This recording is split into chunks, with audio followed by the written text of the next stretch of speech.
story is true.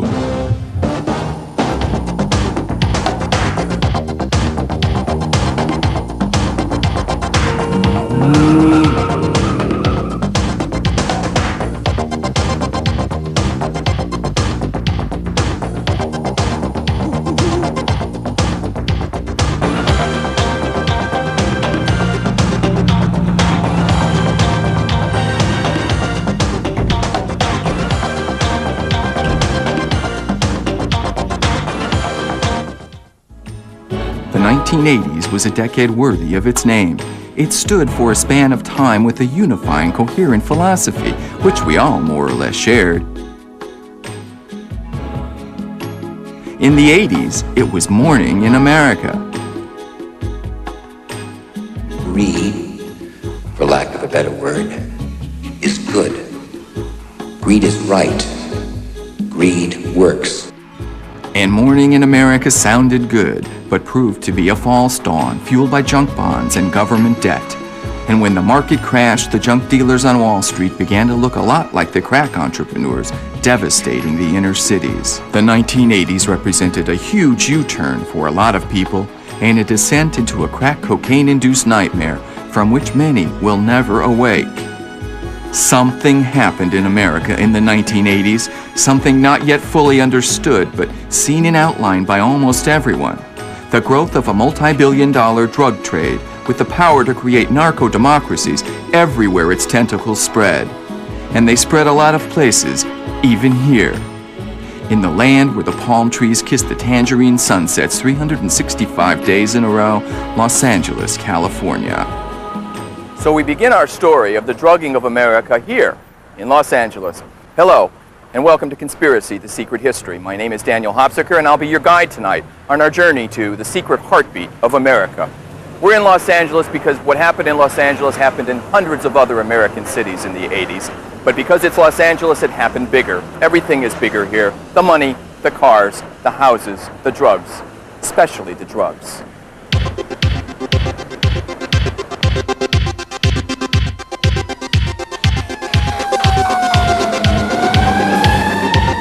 Until recently, Los Angeles looked to many observers like the capital of the future. Then drugs began to destroy whatever social stability existed here. Admittedly, never much. This is a company town, a factory town, the manufacturing home of America's second leading export, the moving word, movies.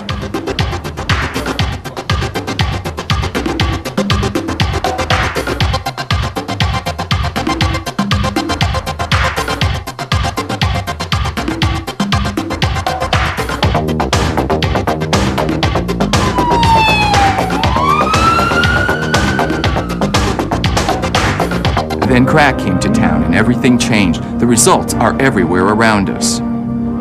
Every one of these faces is an MIA in the longest and most costly war this country has ever fought. A war that's already lasted twice as long as Vietnam. A war that cost us way over $16 billion a year, even though nobody thinks we've got a prayer of winning it. Of course, the name of this war is as familiar to every American as the names of our family, friends, and neighbors that have been lost in it. It's called the war on drugs. Tonight we're going to see evidence that it just might be an utter sham. Since crack came to town in the middle 80s, there have been persistent reports that the Contras and the CIA were somehow involved in it. So we begin our story about drugs in the American way in an unlikely place, here in San Jose, California, with the controversial series Dark Alliance, the story behind the crack explosion in the San Jose Mercury News, written by Gary Webb. His series linked the explosive growth in the market for crack cocaine to the shadowy funding of the Contras back in the middle 80s. Remember? Iran-Contra, selling guns to the Ayatollah? Incentives to make that February transaction work. And the attractive incentive for me was the one he made, that residuals could flow to support the Nicaraguan resistance. That was the Iran part of the Iran-Contra equation. Many people felt it scandalous to be selling weapons to people who were directly responsible for the deaths of 251 of our fellow countrymen in Lebanon. A few even called it treasonous. Webb's story raised the frightening picture of out-of-control elements of our nation's covert intelligence agencies peddling drugs like an army of Ivy League superflies. In places like Los Angeles, the effects are still being felt. And it's on these city streets that the drugs, the crack, ended up. The gangs in Los Angeles distributed crack cocaine to over 110 American cities that had never seen or heard of the drug before. And today, 10 years after the Nicaraguan Contra War is over, the crack is still here. Today, cynicism over this fact in the African American community is, to say the least, widespread. To be black in America, we the janitors. So black folks grow up knowing stuff. And so we've been knowing this. I mean, we say it in our nice little way where we say we don't have planes. We can't laundry money. You know, it's hard for a black person to get a check cashed in their own bank. And so how we going to laundry drug money? And so what's amazing to us and what makes us feel good is white America now is beginning to see what we've been knowing all along. I was catapulted into this issue because of my shock and outrage at the idea that government could have anyway been involved with the trafficking of drugs in this country. I think it is one of the most outrageous kinds of undermining of the citizens of this country that could have ever occurred. So tonight, we're asking questions about the almost taboo subject of the drugging of America. Who profits? Who's responsible? Who benefits? Follow the money went the refrain during Watergate. Tonight, that's what we're going to do. Drugs are an audible pulse, throbbing right beneath the surface of the soundtrack of our life and times. The business is so big you can even hear it if you listen closely enough. Into the distance, a ribbon of black, stretched to the point of no turning back. Tonight, we're going to tell you a story about the big bull elephant called the drug trade that squatted hard on certain parts of our country during the 1980s. You'll see what happened to people who were ordinary citizens until the whirlwind of drug trafficking scooped down and devoured everything in its path. Like Glenda Ives, whose son Kevin was brutally murdered and then left to be dismembered by a speeding death train on a sultry August night in the Arkansas of 1987. The boys' murders have come to be called the train deaths. Near these tracks, 2 young high school boys were murdered after witnessing a drug drop, which, if you're not up on the lingo, is basically a place where on regular runs a plane flies over a designated spot like on these tracks, and drugs and sometimes money are parachuted down. The murder has become the most famous unsolved mystery in the country, but most of the mystery has gone out of it for a crusading mother who lost a child. If you'd lived through what I've lived through, you would know that U.S. drug policy is not just say no, it's just fly low. And there's this woman, Jean Duffy, a no-nonsense Arkansas prosecuting attorney who headed up a federally funded drug task force, getting a little too close to solving the boys' murders till she was run out of state in fear for her life. My opinion has been involved is a CIA, perhaps a CIA rogue operation conducted by CIA operatives to smuggle drugs into the United States from South America, specifically using Barry Seal's drug smuggling operation in Mena. And this man, Adler Berryman Seal, the most successful drug smuggler in American history. He was the most famous cocaine buccaneer in an era that abounded with them, most famous by a mile. And this is the man who tracked him to his home lair, Russell Welch, a criminal investigator for major crimes for the Arkansas State Police, whose no-nonsense investigation of smuggler Seal brought down upon him a ferocious and coordinated wrath that cost him his career, his health, and almost his life when he was sprayed in the face with military-grade anthrax, one of the deadliest viruses known on the planet. Sheriff Fred Neblick, and I don't remember the date, I've got it in my notes, was walking past me one day behind the courthouse in Mena and stopped me and told me that he had information that Bob Dole had sent somebody to the Mena airport to look into the allegations that were being made at that time to see if it was going to have an impact on George Bush's upcoming bid for president. And here's a place in our story that's almost a character in its own right. Legendary Mena, Arkansas, home of more rumors of Contra gun running and drug smuggling and covert black ops than any other spot on the face of the earth. There's an old saying in Hollywood about movie endings. Jaws ain't over till the sheriff meets the shark. And that's what we'll see on the historic runway. The first meeting of Lawman Welch and daring drug smuggler Billy Bob Bear Bottoms. A genuine Louisiana piece of work, as anyone with two nicknames can be assumed to be. Well, what the Mena story means to me is, I have a term for it. I call it the Mena myth. But what Mena was to Barry Seal's operation was our transportation operation for the cartel was based out of Louisiana. And we would put our fixed-wing airplanes at Mena. We would have repairs or modifications made here, and plus it was a diversion. Where does this mammoth industry hide? Picture hundreds of car plants. On a practical level, imagine having to hide every auto plant in the country, every factory and dealership. Can you imagine hiding 100 auto plants like this one? It's hard to conceive, isn't it? Guess what? Drugs are bigger. So, how do you hide a $130 billion a year industry from a government that has cameras that can read the make of your golf ball from outer space? I don't think you can. Maybe we're being lied to. When we come back, I'll tell you why.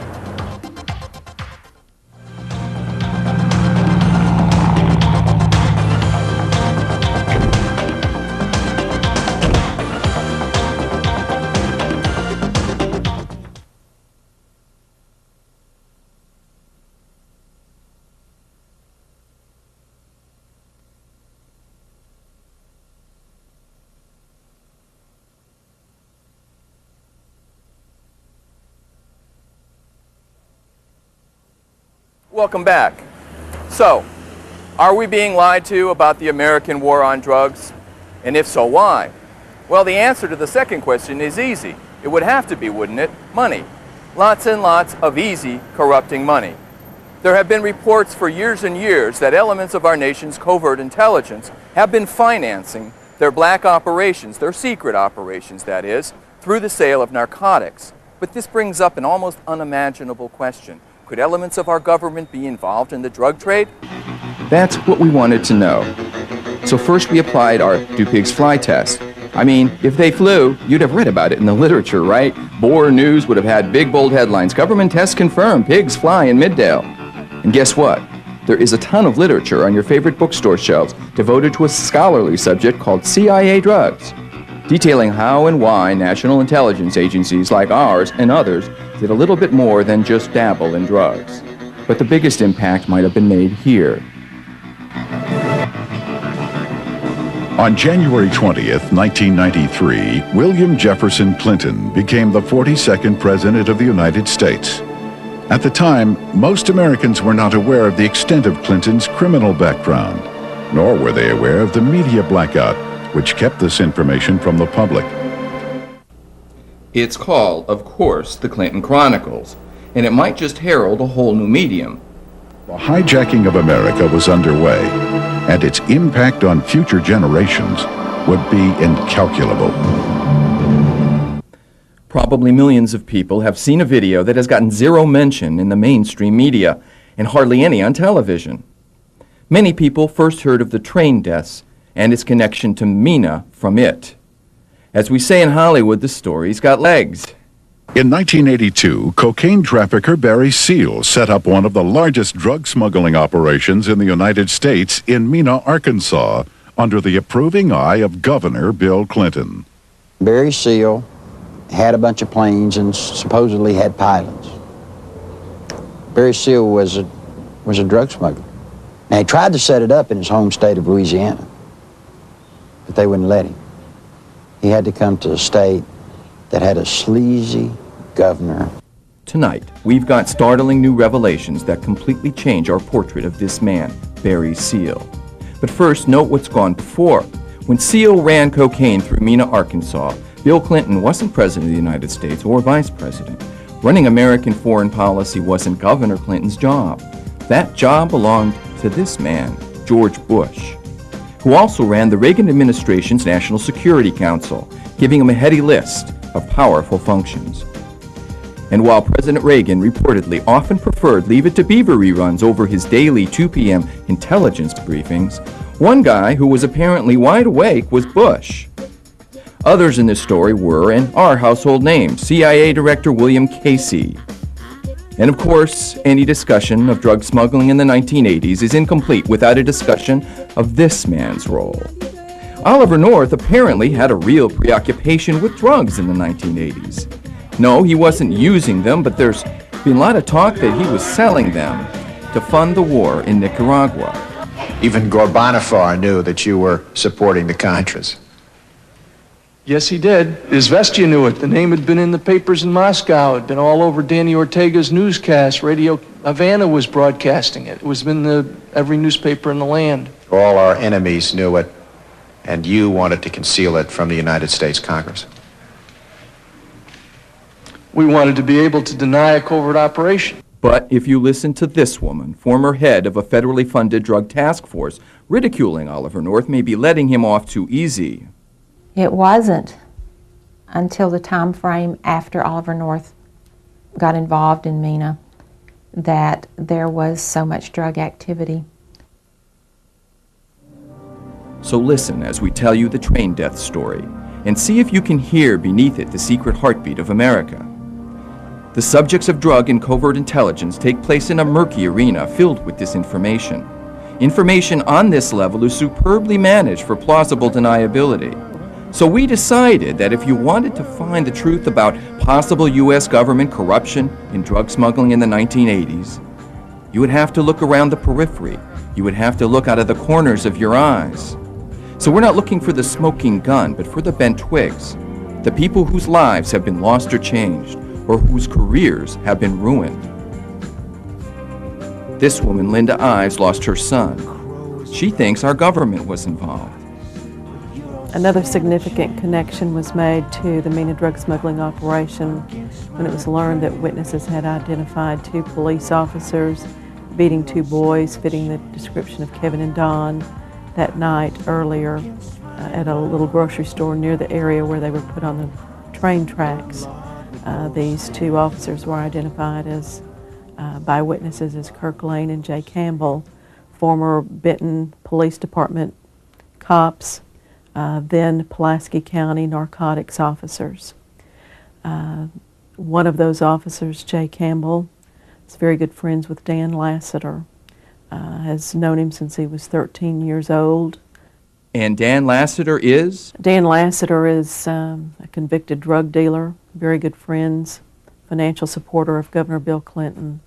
So, is this a Clinton crazy story? Mrs. Ives is definitely not a fan. Bill Clinton's connections are questionable, the company that he keeps, convicted drug dealers. I think that the evidence is overwhelming that Bill Clinton knew what was going on in Mena, Arkansas, and made no efforts to investigate or eradicate. But I can't see anything here but a bereaved mother trying to make sense of the loss of a child.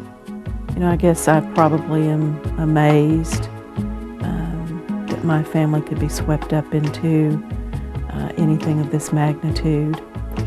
Certainly we were nobodies, and in the overall scheme of things, Kevin was nobody to anybody but us. Certainly, I don't believe Kevin was a threat to much of anybody.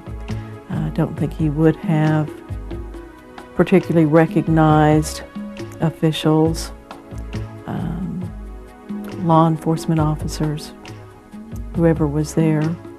And I find it very, very difficult to understand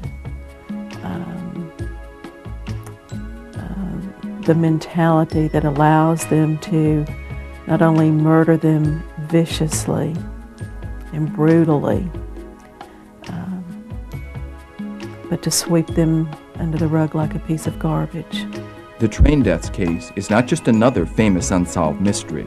It's got political ramifications of national significance because, and stop me if you've heard this one before, massive government cover-up of the deaths by state officials in Arkansas.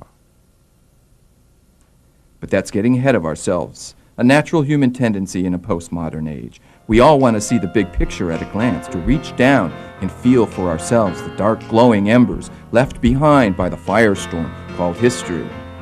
In the secret history of our life and times, how many nights are there like that humid Arkansas August midnight in 1987, where two unfortunate high school seniors looking for a little adventure got more than any teenager ever should bargain for? In August 1987, my son Kevin had spent the night with his friend Don Henry, and Don's dad had allowed them to go out hunting after they arrived home. They left Don's home that night around 12:30 a.m. The next thing we knew, we'd been told that they'd been run over by a train. More than once in our conversations with Mrs. Ives, we heard matter-of-fact testimony from her about events she has been forced to live through that verged on the surreal. I mean, how many parents have any expectation that their child will be killed by a train? The explanation that the medical examiner had 3 weeks after the deaths was that they had smoked massive amounts of marijuana, had simply fallen asleep on the tracks and didn't hear the train coming. But one of the things that we did know was that they were lying in identical positions across the tracks, side by side, soldier style almost. If they were so stoned out of their minds, why were they lying in identical positions? We were also beginning to hear rumors about the appearance of the boy's blood and the fact that there was very little blood. A friend of mine's friend worked with the emergency medical team that was from Saline Memorial Hospital who responded to the scene that night, and she began telling us that they were saying that the appearance of the blood wasn't right, that the dark tar-like appearance of the blood indicated to them that the boys may have been dead for some time. And then there was the tarp. We also had begun hearing rumors of a tarp covering the boys. We questioned the authorities about it and were told that it was simply an optical illusion.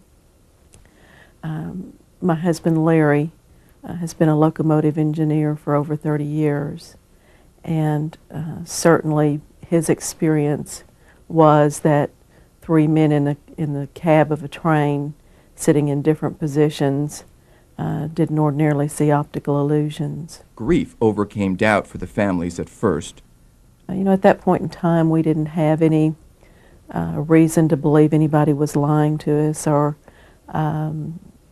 anything else, or that, you know, there was, anything there being covered up. We just had a lot of questions that they couldn't seem to answer, and we wanted a second opinion. But the inconsistencies about the circumstances surrounding the boy's death kept nagging Linda. It wasn't until sometime later that we actually talked directly to the crew.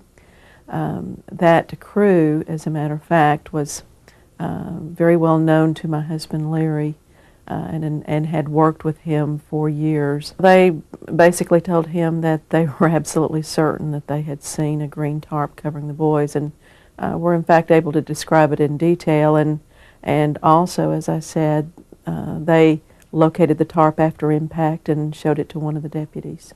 Small towns in Arkansas are apparently not all like Andy Griffith's Mayberry. There were suspicions immediately in the community. We were hearing things from Kevin's friends, things from people who knew somebody had been at the scene, and the very first thing that we heard that day when I was called to Don Henry's house was from Mr. Henry. He had been told by a local resident that they'd been shot and tied to the tracks and run over by a train. We were assured immediately by Saline County that that was not the case and that there was no indication of foul play. But that was the very first thing we were told. The rumors flew fast and furious, and it was a very short period of time when we began hearing things about drugs, drop sites and drops from trains. And that's what makes this story different from any we had ever heard. Because as we sat there listening, we began to hear a tale that told of how in the 1980s drugs rained from the sky regularly onto the native soil of the sovereign state of Arkansas. When we come back, we'll hear the amazing story that changed Linda Ives' ideas about what is commonly referred to as our drug problem. When a citizen and a parent like myself thinks of the drug problem in a community the size of Bryant, you think that that problem is with the kids. You never think that it's with law enforcement or with public officials.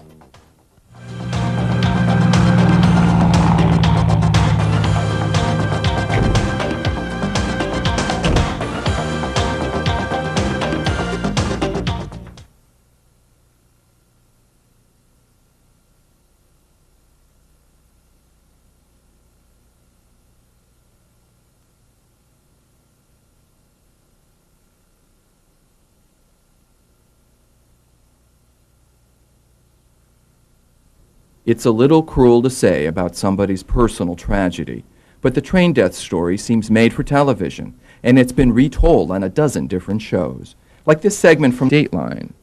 It's got all the ingredients of a really good movie of the week. You want heartrending? Get out your handkerchiefs. It was just a hot August summer night. Kevin and Don had been out. They had not returned to Don's house. Something was wrong.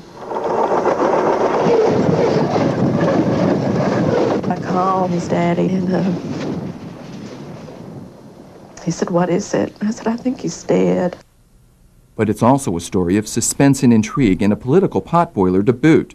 The first big question most news magazine shows asked was this: what is this man, former Arkansas coroner Fahmy Malek, covering up? Dr. Malek refused repeated requests to talk with us. But when we caught up with him, he said people didn't like him because he's from Egypt.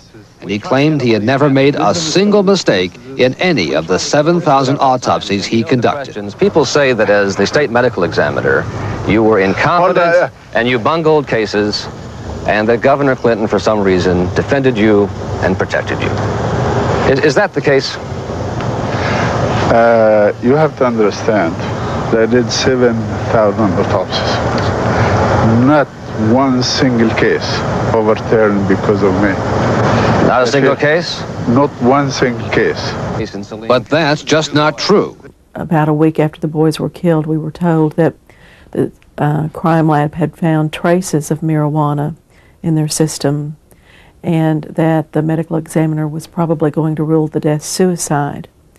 And we told the law enforcement officer that told us that we would never, ever accept a suicide ruling. And we learned in grand jury testimony later on that when the medical examiner, Fahmy Malek, called Jim Steed, our sheriff, and told him he was ruling double suicide, he told him, "You can't do that. The family will never accept suicide." And basically what they did was go along with an accidental ruling, and those traces of marijuana became massive amounts of marijuana. Dateline's answer that Clinton was repaying a past favor from Malek was wrong, because now we've already got the sheriff lying too, and we're barely into round one. We have learned that Saline County Sheriff's Office lied to us on a number of occasions. They lied about having tested for fibers of the tarp on the boys' clothing and told us that that was the basis of knowing that the tarp was an optical illusion, when in fact they had never tested their clothing. 10 years later, Malek is most interesting because he was so protected. The medical examiner comes up and he has fabrication to where he has created his own evidence. This is of a magnitude it could create a national scandal, and if necessary, it will. I have work to do. We began trying to obtain a second opinion on our own, basically. We ran into brick walls everywhere we turned. We got absolutely no cooperation whatsoever from local or state officials. Little Rock Crime Lab defied a court order to supply the things that we were requesting in order to get a second opinion. Saline Memorial Hospital also defied a court order. I called the State Attorney General's office and asked what recourse we had, and I was told that basically I had none, that as their legal counsel, they would strongly urge the Little Rock Crime Lab to comply with our court order, but if they didn't, there wasn't anything they could do about it. I have work to do. Excuse me, please. You can say that you are honest. If I'm going to run a state any way I want to, having the coroner in my hip pocket is a good place to start. But couldn't they have picked one that wasn't so obviously a villain? Read my lips. I'm not going to comment. Eventually, there was a second autopsy. It showed some interesting results. One of the things that we learned from the second autopsy was that Don Henry had been stabbed and Kevin was crushed in the face with the butt of a rifle, most likely. One of the very interesting things about Kevin's facial injury was that it was a pattern wound, and there was massive swelling and bruising around his eye, which was clear indication that that injury occurred before death. The weight of their lungs was nearly 3 times the weight that they should have been for a person their age, and were filled with blood, which was clear proof to the other pathologists who examined the case that the boys did not die with the impact of the train. Things got real spooky real quick in this story, beginning with the first grand jury inquiry into the boys' deaths. We learned during grand jury testimony that one of the officers in charge had actually ordered the scene be worked as an accident, despite the fact that one of the deputies there was asking for CID officers and was very suspicious immediately of the scene. One of the major bungles that they made was Chuck Talent, who was a criminal investigator, used the rear end of the train as a reference point in locating different evidence and things along the tracks. And of course, when the train left the scene, they had absolutely nothing. None of the evidence was handled properly. They literally fanned out about 4 deputies across and walked the point of impact to where the bodies were, and whatever they found they simply dumped in black garbage bags. Our local investigation was headed by our sheriff, Jim Steed. He later went on television bragging about what a thorough investigation he had conducted, and that he felt very sorry for us as parents, but that he had every confidence in Fahmy Malik's ruling. Their investigation was so thorough that they left my son's foot out there for 2 days in plain sight. It wasn't until sometime later that we actually talked directly to the crew.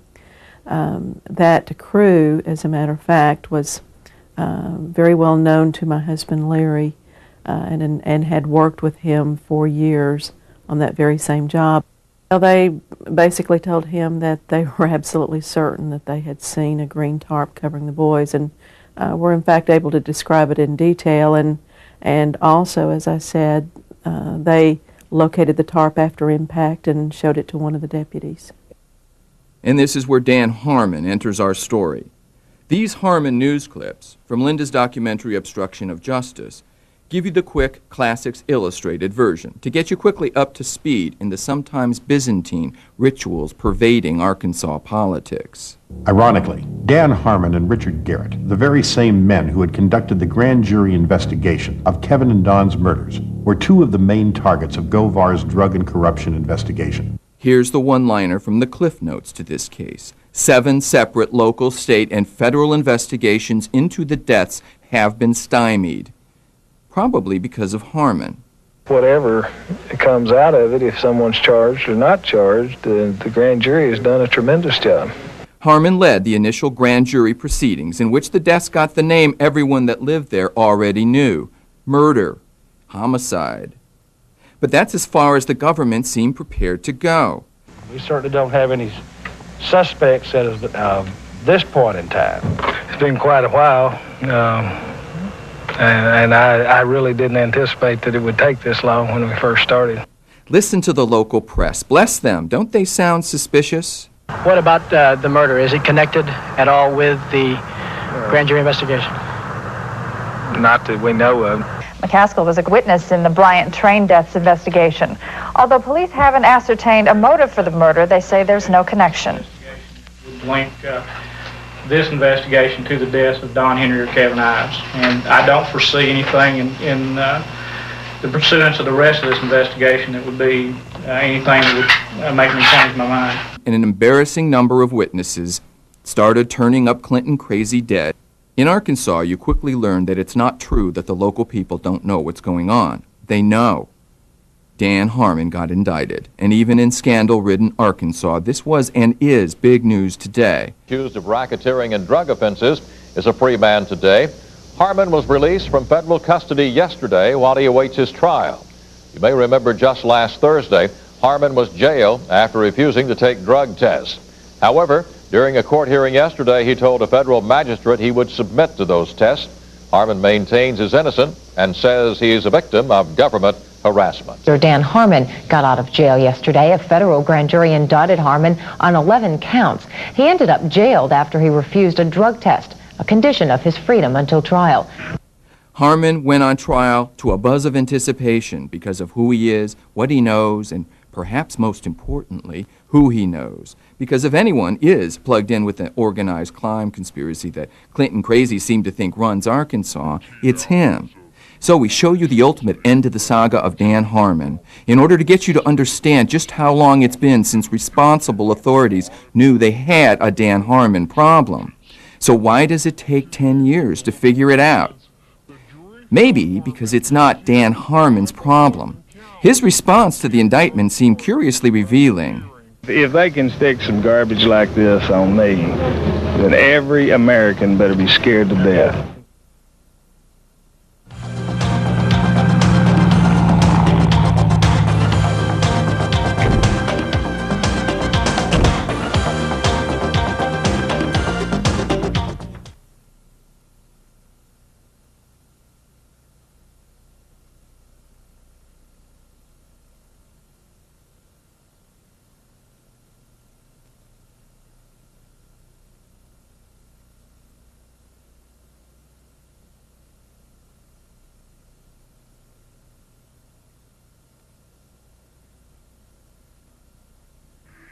Here's a scene that'll tell you a lot about how seriously they still take the train death story in Little Rock and Dan Harmon's possible involvement. This security guard looks none too pleased at our presence on his sidewalk. I get the momentary feeling I'm in a gritty black and white 50s movie about gangland corruption, and I'm not real sure he's on our side. My mind is reeling from my interview with reporter Doug Thompson in the newsroom upstairs, whose fingerprints are all over the clips on the train death story after covering it for 7 years. Here's what's distracting me. The thought racing through my mind that the guy upstairs had just practiced what's called disinformation. Was the investigation into the train deaths murder thwarted? Yes, it was. Whether out of sheer stupidity or clever cunning is still at issue. But according to Doug Thompson, the reporter at the Arkansas Democrat, who's covered this story for 7-8 years now, a real murder investigation became impossible once the sheriffs were done on the tracks where the boys died. Thompson had told me Gene Duffy belongs in an insane asylum. Thompson told me that what he was proudest of in his years as a reporter was running Gene Duffy out of state. Now, former Secretary of the Treasury William Simon did say, if you thought massive government propaganda was the special providence of communist countries, think again. But we had just met Gene Duffy, as you are about to, and she'd struck us as anything but crazy. What do you think? Well, the system kept me from prosecuting. We actually never got far enough to even issue any indictments, much less to the stage of prosecuting in court. 3 years after the train deaths, Gene Duffy was appointed to head a federally funded drug task force in Saline County. What happened to her will shock you. It shocked us. The very day, the day that I was appointed to head the drug task force, I was sitting in my office in the prosecutor's office. Gary Arnold walked in, stood in front of my desk, and looked me straight in the eye and told me that I was not to use the drug task force to investigate any public officials. I didn't say anything to him. He turned around and walked out of the office.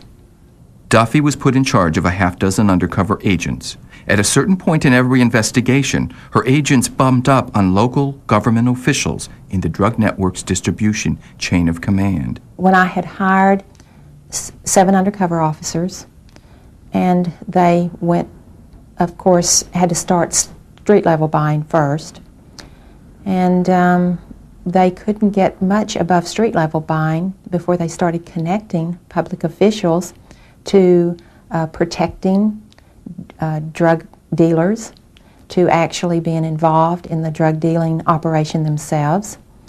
And the person whose name came up immediately and most frequently was Dan Harmon. Then, one of her undercover agents dropped a bombshell.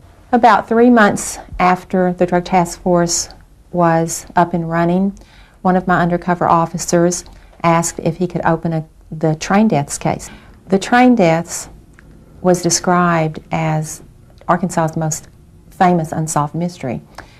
It had already aired on 2 separate filming episodes of Unsolved Mysteries. It had gotten national attention. There had at that point probably been 1,000 newspaper articles in Arkansas written about it. There were people who had been turning up dead who were possible witnesses. This was the second time we'd heard of cocaine raining from the skies over Arkansas.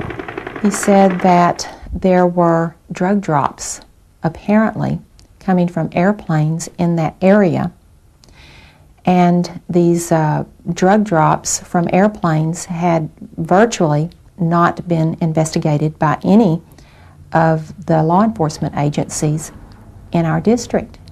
And he thought that was something that our task force needed to look into. He said the drug drops were being made in the exact vicinity where Kevin and Don had been murdered. Scott determined that these low-flying airplanes were dropping packages, and we also developed an informant who was a confessed drug smuggler who told us that she had actually picked up a package of cocaine from that vicinity. So we've got people in that vicinity complaining about low-flying airplanes at night, maybe 6 months prior to when Kevin and Don were murdered. I found it very hard to believe that my undercover officer could see the obvious when the investigators prior to him couldn't see the obvious. But the information went nowhere.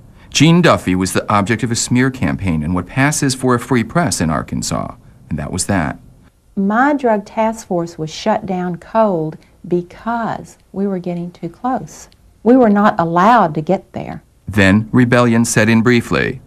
An undercover agent today badmouthed the drug task force and quit.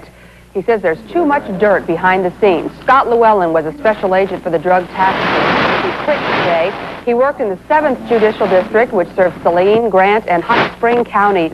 Llewellyn says that district is immersed in a reign of corruption that has important and powerful connections to political, judicial, and law enforcement officials.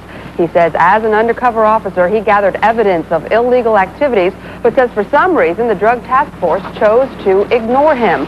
Llewellyn says he quit because of the firing Friday of Gene Duffy, who was the drug task force administrator. So in June of 1990, Dan Harmon became the district's prosecutor-elect. The first news conference or news interview that he gave, he used the entire interview to begin to discredit me. Gene Duffy had been disposed of, forced to flee to Houston, Texas, in very real danger, where today she teaches geometry to high school kids. The answer as to why Dan Harmon had teamed up with a malleable reporter to conduct a smear campaign on a public official because she was performing too efficiently is jaw-dropping. After working with the FBI for 18 months, beginning in March of 1995, of course now I realize what was the basis for Dan Harmon's viciousness against me and determination that I be not allowed to do my job. I now know that Dan Harmon was on the tracks with the boys the night that they were murdered. Linda Ive states it coolly. We learned that one witness has passed a polygraph placing the prosecuting attorney on the tracks the night Kevin and Don were killed. This is not just a case of local corruption, and that's what has made the battle so fierce, I suppose. You know, very early on we knew that there was local corruption in law enforcement and even public officials. And when the state police got involved, we were ecstatic because we thought that finally somebody was going to get to the bottom of what was going on in Saline County. And at that point in time, we thought it was simply Saline County. And then it became very clear that the state police were not doing their job and were not going to do their job. There was a 1990 federal investigation, and we were in fact promised indictments out of that 1990 federal grand jury investigation. And suddenly, when Chuck Banks shut that investigation down in June of '91, without prior warning, we were devastated, simply because it made it an entirely different animal almost, because who has the power to shut down a federal investigation? Good question. We wondered, who does have the power to shut down a federal investigation?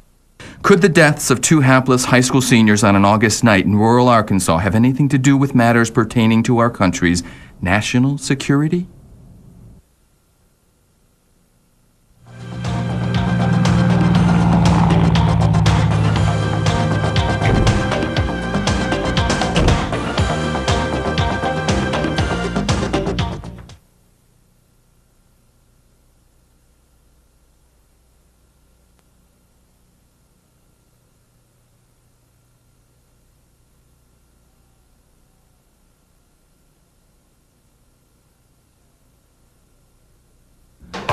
National security is a subject that turns up in the weirdest places, like here. This is the British 60 Minutes, a show called The Big Story. Tonight's big story, the trail of drug smuggling and gun running that leads to the door of the White House. And their take on the train desk tale looks a lot like the ones we've already seen. They open on a silent train bed. They retell the Fahmy Malak story and the blundering cover-up of government officials over a span of 7 investigations and long, frustrating years. So what's unusual about this show, except for the funny accents? This. It was banned in the USA. That's right, within hours of its release in the United States, the show's distributor was forced to pull it off the shelves. Want to know why? Listen closely. Linda refused to accept the official version of Kevin's death and set out to uncover the truth. She found that her son had been the victim of a web of conspiracy which could be traced back to a remote airport called Mena. What happened there could threaten Bill Clinton more than the personal scandals and financial slurs which have dogged his time at the White House. They said the M word, and that's a big no-no. They mentioned Mena. The secret history of our life and times was, and still is, written at places like here.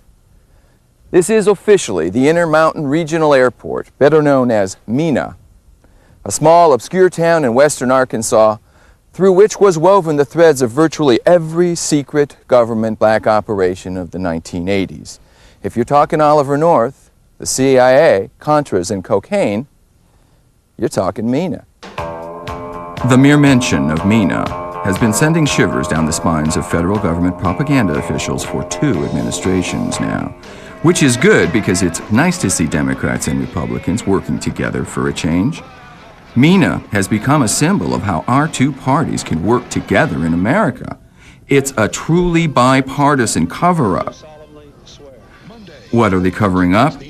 Whatever it is must be pretty big, because it's got some people killed, like, to pick just one example, the head of then-Governor Bill Clinton's security detail, Jerry Parks, was killed in a hail of gunfire after telling associates he was a dead man 1 month after Vince Foster died. Some inquisitive souls, like Arkansas State criminal investigator Russell Welch, only got sprayed with anthrax. You're tempted to tell him he got off easy. She came home and took me to another doctor. She had to help me to the car. Took me to another doctor who was a Vietnam veteran in town, who, when he saw me, immediately called the Center for Disease Control in Atlanta. When I got there, there was a team at St. Edward's Mercy Hospital in Fort Smith waiting for me. They were in touch with the Center for Disease Control. The next day, the doctor, she asked me if my job was, how much danger was involved with my job, and I told her that danger was pretty much inherent with a job, that I was a cop and generally handled major cases. And she said, well, we think that you've been poisoned with anthrax. She said, we don't have time to test for it. We're going to treat you for it. She said, somebody did this to you. Said somebody sprayed this to you. Described how anthrax, for the purpose of assassination, is carried in spray canisters. Russell Welch spent much of his career as a criminal investigator skulking around this airport, and his is acknowledged to be the most complete and trustworthy account of what went on here.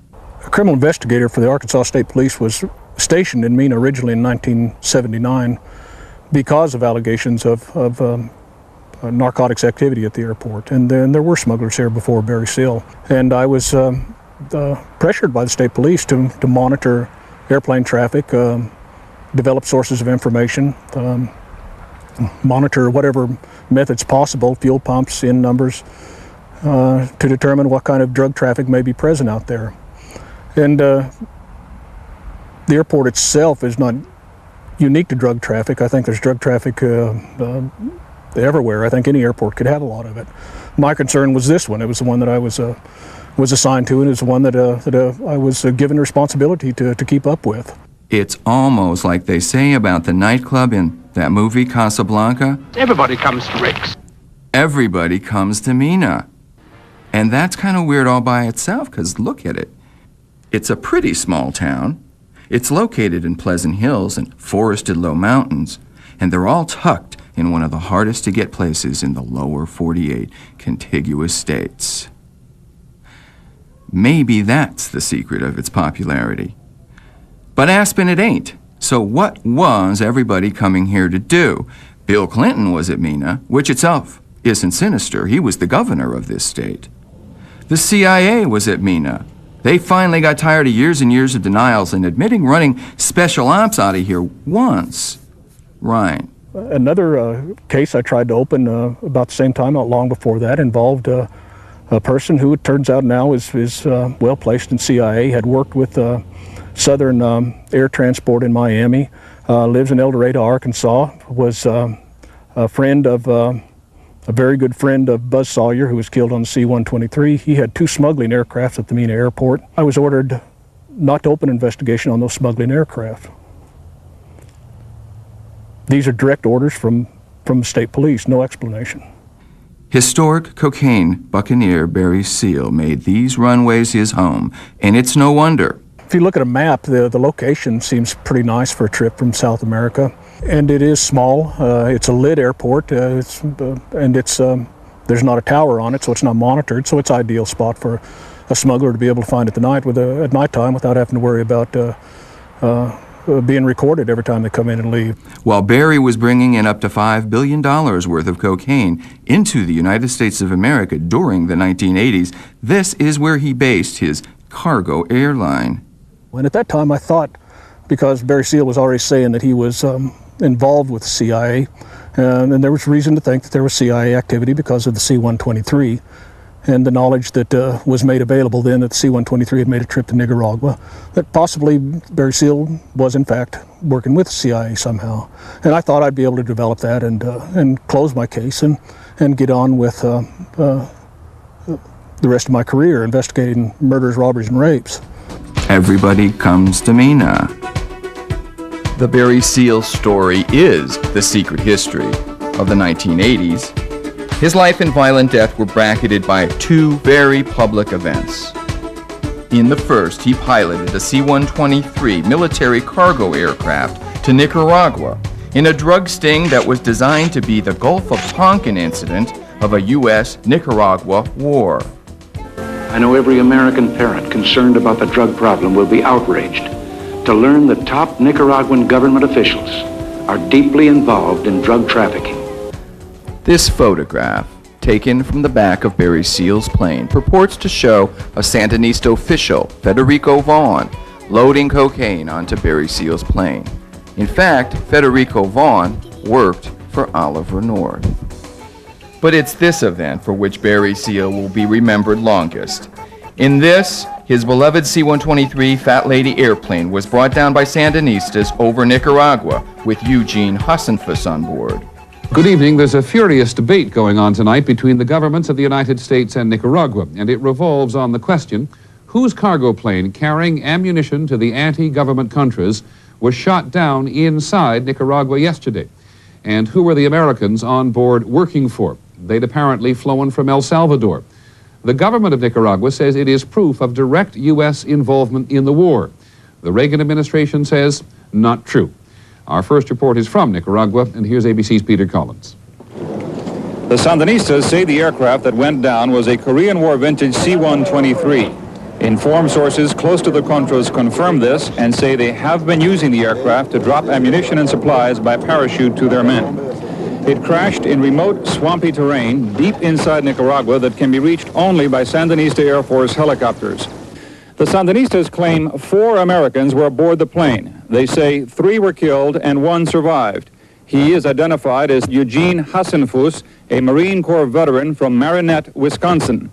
The Sandinistas quote him as saying he was an American advisor based in El Salvador.